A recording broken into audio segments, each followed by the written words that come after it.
East India কোম্পানির দ্বারা শাসিত হতো। এখন যেমন আমাদের প্রধানমন্ত্রী কে হবে, মুখ্যমন্ত্রী কে হবে বা অন্যান্য মন্ত্রীরা কে হবে, সেগুলো আমাদের নির্বাচনের মাধ্যমে ঠিক হয়। তোমাদের গ্রামের যেমন যে কে গ্রাম সদস্য হবে, সেটা নির্বাচনের মাধ্যমে ঠিক হয়। সবাই মিলে এখানকার যারা ভোট দিতে পারে তারা ভোট দেয়, লুকে নির্বাচিত হয়। এমনি আমাদের প্রধানমন্ত্রী কে হবে, আমাদের দেশ শাসন কে করবে, রাজ্য শাসন কে করবে, আমাদের ব্লক শাসন কারা করবে, সেগুলো আমাদের নির্বাচনের মাধ্যমে ঠিক হয়। কিন্তু এইরকম অবস্থা ছিল না। 1947 সালের 15ই আগস্ট যেদিন আমরা স্বাধীনতা লাভ করি, তার আগে কিন্তু পূর্ববর্তী পর্যায়ে এরকম ছিল না। সুদূর ইংল্যান্ড থেকে লোকজন এসে, ব্রিটিশরা এসে আমাদের দেশ শাসন করত। তারা যা বলতো আমাদের শুনতে হতো। আমরা নিজেদের দেশে বাস করেও আমরা পরাধীন ছিলাম।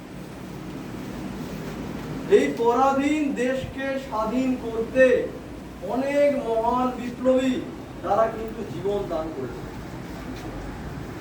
যেমন ছিলেন নেতাজি সুভাষচন্দ্র বসু, মহাত্মা গান্ধী, আরো অনেক মানুষজন ছিলেন যারা আমাদের দেশকে স্বাধীন করার জন্য বিভিন্ন ধরনের কর্মসূচিতে অংশগ্রহণ করেছিলেন এবং সেই কর্মসূচির মাধ্যমে ব্রিটিশ গভর্নমেন্টের উপর এমন চাপ তৈরি করেছিলেন যে ব্রিটিশরা পর্যন্ত আমাদের দেশ ছেড়ে চলে যাওয়ার জন্য ব্যতিব্যস্ত হয়ে উঠেছে।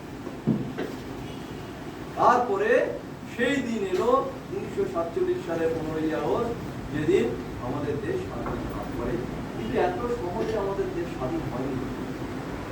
অনেক মানুষের আত্মবলিদান, আত্মত্যাগ, জীবনদান এর পেছনে জড়িত। তাদের মধ্যে অন্যতম ছিলেন ক্ষুদিরাম বসু। ক্ষুদিরাম বসু সম্বন্ধে তোমরা কেউ জানো কিছু? তাহলে আমাদের বিদ্যালয়ের পক্ষ থেকে আজকের দিনটা আমরা শহীদ দিবস পালন করব বীর শহীদ ক্ষুদিরাম বসুর কে সম্মান জানিয়ে। তোমাদের সামনে যে ছবিটি রাখা আছে, সেটা সামনে লেখা আছে, দেখো কি লেখা আছে?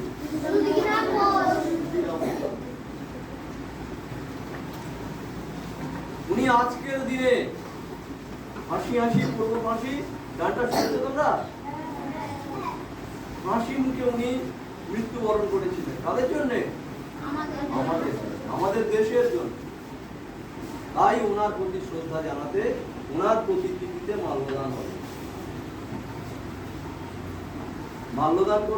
মাল্যদান করবেন আমাদের স্কুলের প্রধান শিক্ষক প্রশান্ত নস্কর মহাশয়।